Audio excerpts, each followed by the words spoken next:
بسم اللہ الرحمن الرحیم الحمد للہ والصلاة والسلام علی سیدنا محمد وعلی آلہ واصحابہ اجمعین۔ قرآن کریم میں اللہ تعالیٰ نے اصحاب کہف کا واقعہ بہت تفصیل سے اور ایک ہی جگہ مکمل طور پر ذکر فرمایا ہے، اور جس صورت میں اللہ تعالیٰ نے اس واقعے کو ذکر فرمایا ہے اس صورت کا نام بھی سورہ کہف رکھ دیا ہے۔ اور اس صورت میں اصحاب کہف کا واقعہ یہ چند نوجوانوں کا واقعہ تھا جو اپنے ایمان کو بچانے کے لیے ایک ظالم اور بت پرستی پر مجبور کرنے والے بادشاہ کے ظلم سے بچ کر بھاگ نکلے تھے اور ایک غار میں جا کر پناہ لی تھی۔ اللہ تعالیٰ نے ان نوجوانوں کی حالت کو قرآن کریم میں بیان فرمایا ہے، اور رہتی دنیا تک کے انسانوں کو سب کو یہ درس اور سبق دیا ہے کہ ایمان اتنی قیمتی اور اتنی اہم اللہ کی نعمت، اور یہ ایمان دولت ہے کہ اس کو بچانے کے لیے ایک ظالم بادشاہ کا سامنا کرنا پڑے تو ڈٹ کر اس کے سامنے ایمان کا اظہار کرو، اور وہ چاہے مارنے کی دھمکی دے تو اس کے شر سے بچو اور اپنے ایمان کو بچاؤ۔ اللہ تعالیٰ فرماتے ہیں انہم فتیۃ آمنوا بربہم وزدناہم ھدا، یہ چند نوجوان تھے جو اپنے رب پر ایمان لے آئے تھے، وزدناہم ھدا، اور ہم نے ان کو ہدایت میں خوب ترقی دی تھی۔ انسان جب اللہ کے راستے میں آگے بڑھتا ہے، اللہ کی طرف قدم بڑھاتا ہے، تو اللہ تعالیٰ بھی اس کو پھر ترقیوں سے نوازتے ہیں۔ دنیا کے معاملات کی ترقی تو ہمیں سمجھ میں آتی ہے کہ کام میں محنت کرو گے تو کاروبار چمکے گا۔ یہاں پہ اللہ تعالیٰ بیان فرما رہے ہیں کہ انہوں نے اللہ کی مرضی پر چلنے کے لیے، اللہ کو راضی کرنے کے لیے اللہ کے راستے میں قدم رکھا، اللہ نے ان کو ترقیاں نصیب فرمائیں۔ اور اللہ تعالیٰ نے ترقی سب سے پہلے کیا ان کو دی کہ ان کے دلوں کو مضبوط کر دیا۔ وَرَبَطْنَا عَلَىٰ قُلُوبِهِمْ، دلوں سے اس ظالم بادشاہ کے خوف کو اللہ تعالیٰ نے ختم کر دیا۔ یہ بھی اللہ کی ایک بہت بڑی نعمت ہے کہ جب ظالم بادشاہ نے ان کو اپنے سامنے کھڑا کیا اور ان کو کہا کہ تم کیا کر رہے ہو، کس کی عبادت کر رہے ہو، تو یہ نوجوان اس ظالم بادشاہ کے سامنے کھڑے ہو کر کھلم کھلا واضح طور پر کہہ رہے ہیں کہ ربنا رب السماوات والارض، ہم اس اللہ کی عبادت کر رہے ہیں جو ہمارا پروردگار ہے، جو سارے آسمان و زمین کا مالک ہے، ہم اس کے سوا کسی کی عبادت کو جائز نہیں سمجھتے۔ اللہ تعالیٰ نے ان کا دل مضبوط کر دیا تھا، اتنی بڑی بات وہ اس ظالم بادشاہ کے سامنے کہہ گئے۔ پھر جب ظالم بادشاہ نے ان کو موقع دیا کہ تمہارے پاس مہلت ہے، تو انہوں نے آپس میں مشورہ کیا، وَإِذِ اعْتَزَلْتُمُوهُمْ وَمَا يَعْبُدُونَ إِلَّا اللَّهَ فَأْوُوا إِلَى الْكَهْفِ يَنشُرْ لَكُمْ رَبُّكُمْ مِنْ رَحْمَتِهِ وَيُهَيِّئْ لَكُمْ مِنْ أَمْرِكُمْ مِرْفَقًا۔ یہ اپنے ساتھیوں سے مل کر مشورہ کرنے لگے، اور ان سے بھی جن کی اللہ کو چھوڑ کر عبادت کرتے ہیں، یہ کہ آپس میں مشورہ کرنے لگے کہ اب ہم چلتے ہیں اور کسی غار میں پناہ لیتے ہیں،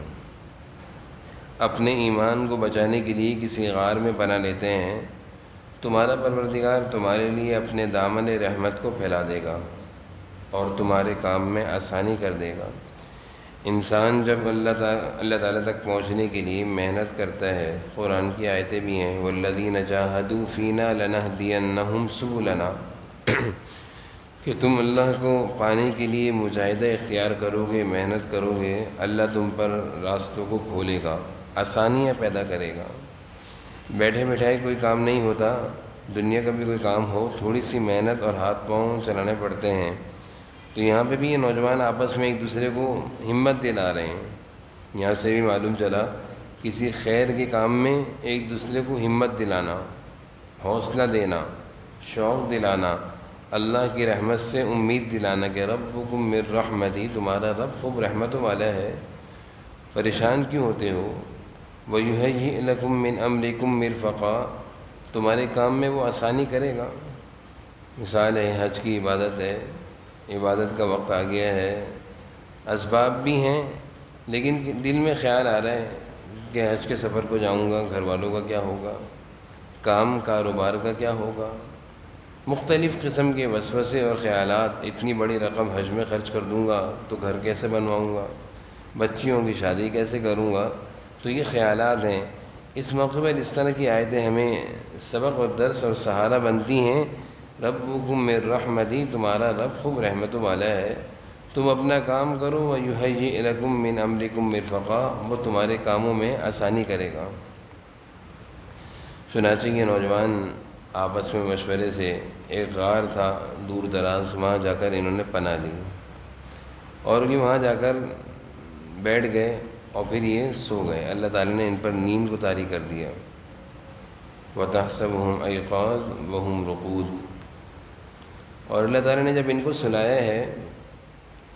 تو ان کو اپنے سونے کا علم نہیں رہا، لیکن قرآن کریم سے معلوم چلتا ہے کہ 309 سال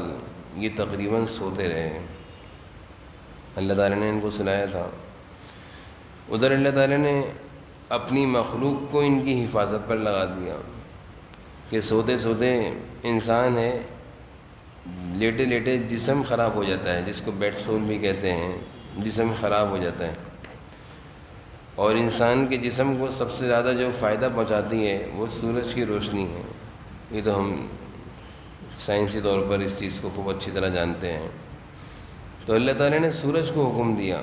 وَتَرَى الشَّمْسَ إِذَا طَلَعَت تَزَاوَرُ عَنْ كَهْفِهِمْ ذَاتَ الْيَمِينِ وَإِذَا غَرَبَت تَقْرِضُهُمْ ذَاتَ الشِّمَالِ، کہ صبح جاتے ہوئے اور شام کو آتے ہوئے، صبح سورج جس وقت طلوع ہو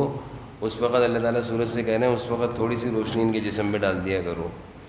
اور شام میں آتے ہوئے تھوڑی سی روشنی ان کے جسم پہ ڈال دیا کرو، تھوڑی سی روشنی سے ان کا جسم گلنے سڑنے سے محفوظ رہے گا۔ اندازہ لگائیے کہ جب کوئی اللہ تعالیٰ کے لیے کوشش کرتا ہے، اللہ کے دین پر چلنے کی کوشش کرتا ہے، اور وہ اپنی طرف سے جس حد میں اس کو جو اس کے اختیار میں ہے، جو اس کے بس میں ہے وہ کر رہا ہے۔ ہم یہ ہے کہ ہم بہت جلدی بے بس ہو کر بیٹھ جاتے ہیں، ہاتھ پہ ہاتھ رکھ کے بیٹھ جاتے ہیں، مجھ سے تو ہوتا ہی نہیں ہے، مجھے تو کرنے نہیں دیا جاتا، میں تو بہت کوشش کرتا ہوں اب نہیں ہوتا مجھ سے۔ ہم بہت جلدی مایوس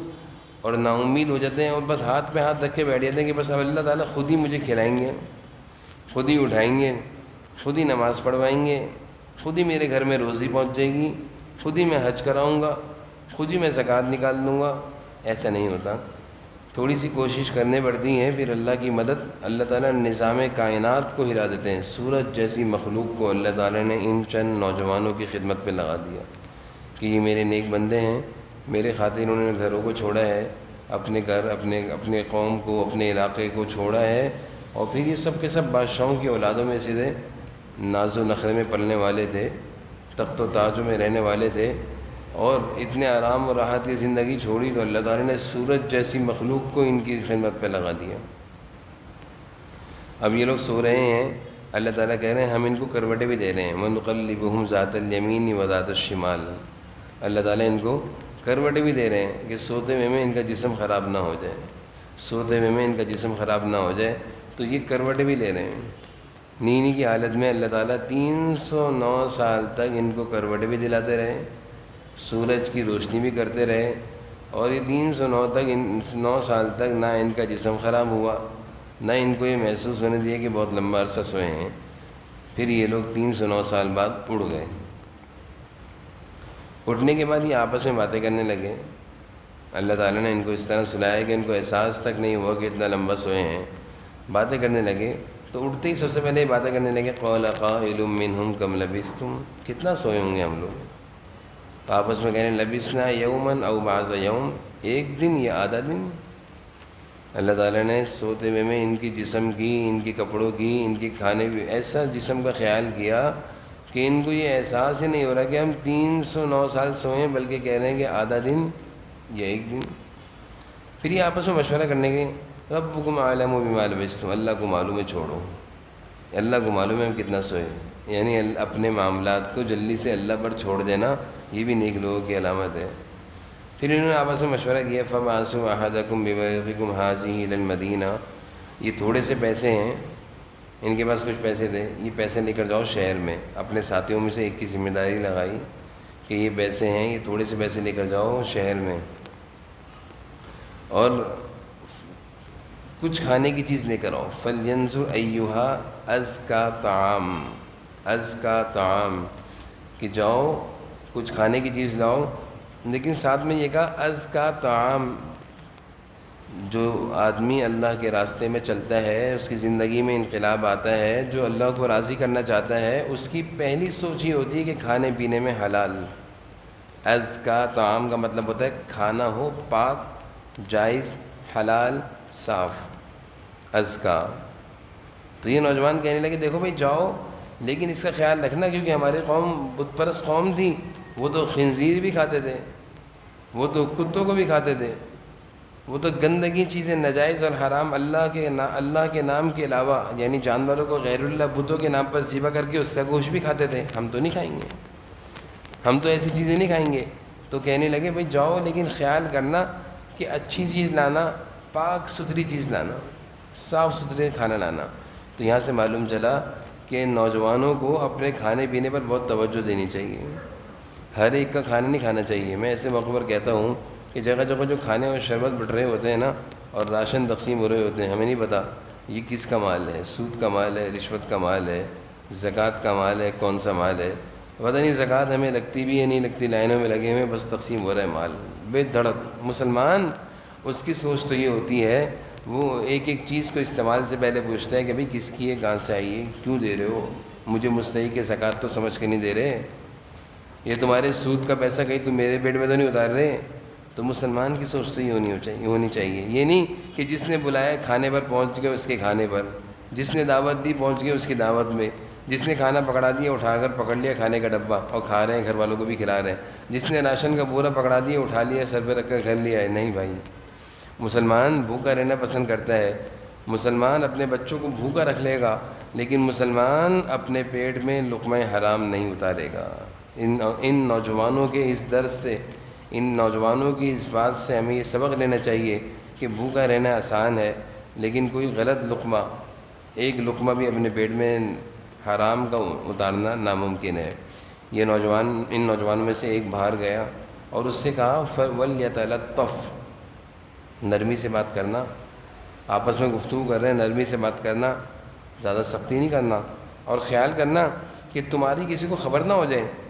ان کے ذہن میں یہی ہے کہ وہ بادشاہ بھی اب ہوگا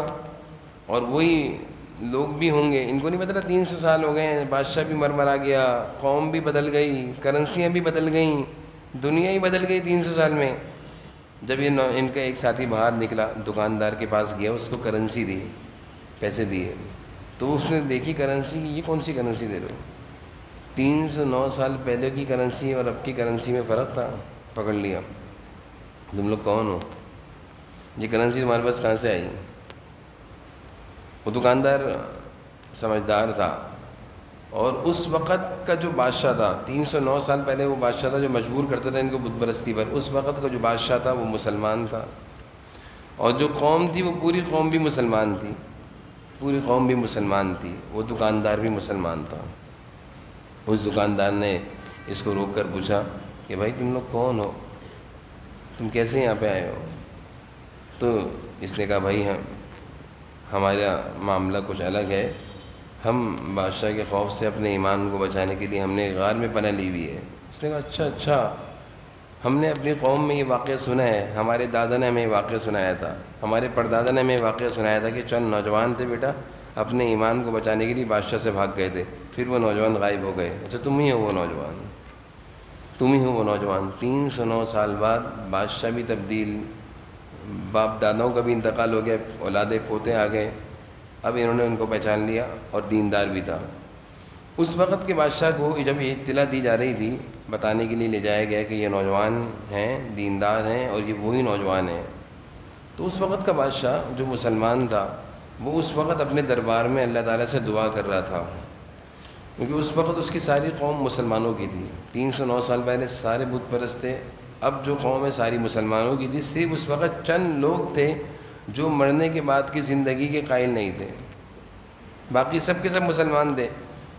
تو اس وقت کا بادشاہ جو دیندار تھا وہ دعا کر رہا تھا کہ اے اللہ میں ان لوگوں کو کس طرح سمجھاؤں کہ مرنے کے بعد آپ دوبارہ زندہ کریں گے۔ تو دعا کرنے کے دوران ایک دم اس کو اطلاع ملی کہ ہماری قوم کے وہ نوجوان جو گم ہو گئے تھے آج سے 300 سال پہلے، وہ مل گئے ہیں، وہ مل گئے ہیں۔ بادشاہ نے ان کا بڑا اعزاز اور بڑا اکرام کیا، اور بادشاہ نے اس کو اللہ کی مدد سمجھا کہ اے اللہ یہ تو آپ کی مدد ہے۔ اور وہ لوگ جو بادشاہ کی قوم میں تھے، مرنے کے بعد کی زندگی کا انکار کرتے تھے، ان لوگوں کو بلایا، سمجھایا کہ دیکھو 309 سال اللہ تعالیٰ سلا کر جب اٹھا سکتے ہیں تو موت کے بعد اللہ تعالیٰ بھی دوبارہ بھی زندہ کر سکتے ہیں۔ اس بادشاہ نے جو دیندار تھا، اس اپنی قوم کے ان لوگوں کو بلایا جو مرنے کے بعد کی زندگی کا منکر انکار کرتے تھے، اور ان کو سمجھایا کہ دیکھو یہ وہی نوجوان ہیں جو 309 سال پہلے سوئے اور آج اللہ نے ان کو دوبارہ اٹھا دیا۔ آج بھی یہ اللہ اگر کوئی مرتا ہے تو مرنے کے بعد اللہ تعالیٰ دوبارہ زندہ کر سکتے ہیں۔ تو اس بادشاہ کی اللہ تعالیٰ کی طرف سے یہ غیبی مدد تھی۔ تو یہ اصحاب کہف کا واقعہ تھا۔ اس واقعے کے ضمن میں علماء نے بہت ساری باتیں بھی لکھی ہیں اور بہت سارے سبق آموز نصیحتیں بھی لکھی ہیں، اور میں نے درمیان میں کچھ باتیں عرض بھی کریں۔ سبق آموز نصیحتیں جو تھیں وہ بھی میں نے آپ کے سامنے عرض کی۔ اس کے ضمن میں یہ بھی بات بطور قابل رشک ہے کہ ان کے ساتھ ایک کتا بھی تھا، وہ کتا بھی ان کے ساتھ رہا، غار کے باہر بیٹھا رہا، غار کے باہر وہ کتا بیٹھا رہا، اور اس کتے کی یعنی نیک صحبت، یعنی اس نے نوجوانوں کا ساتھ نہیں چھوڑا، وہ بھی ان کے ساتھ ساتھ قوم سے باہر ان کے ساتھ ساتھ غار کے باہر بیٹھا رہا۔ اللہ تعالیٰ نے اس کتے کا ذکر قرآن کریم میں بھی کیا ہے۔ بعض تفاسیر میں لکھا ہے کہ ان نیک لوگوں کے ساتھ وہ کتا بھی جنت میں جائے گا، ان نیک لوگوں کے ساتھ وہ کتا بھی جنت میں جائے گا۔ نیک لوگوں کی صحبت کی تذکرہ لکھا ہے کہ انسان جب نیک لوگوں کے ساتھ اٹھتا بیٹھتا ہے، نیک لوگوں کی صحبت اختیار کرتا ہے تو اس کو ضرور فائدہ ہوتا ہے۔ اور نیک لوگوں کی صحبت سے جب کتے کو فائدہ ہو گیا کہ اللہ تعالیٰ نے اس کو کتوں کا سردار بنا دیا اور جنت کا اس کا فیصلہ کیا، تو کیا انسان جب نیک لوگوں کی صحبت میں رہے گا، دینداروں کی صحبت میں رہے گا، اللہ والوں کی صحبت میں رہے گا، تو اس کی زندگی میں کتنا فائدہ ہوگا۔ تو یہ اصحاب کہف کا واقعہ تھا جو کچھ تھوڑی بہت اس کے فوائد کے ساتھ میں نے عرض کیا۔ اللہ تعالیٰ ہم سب کو سمجھنے کی عمل کی توفیق سے۔ الحمدللہ۔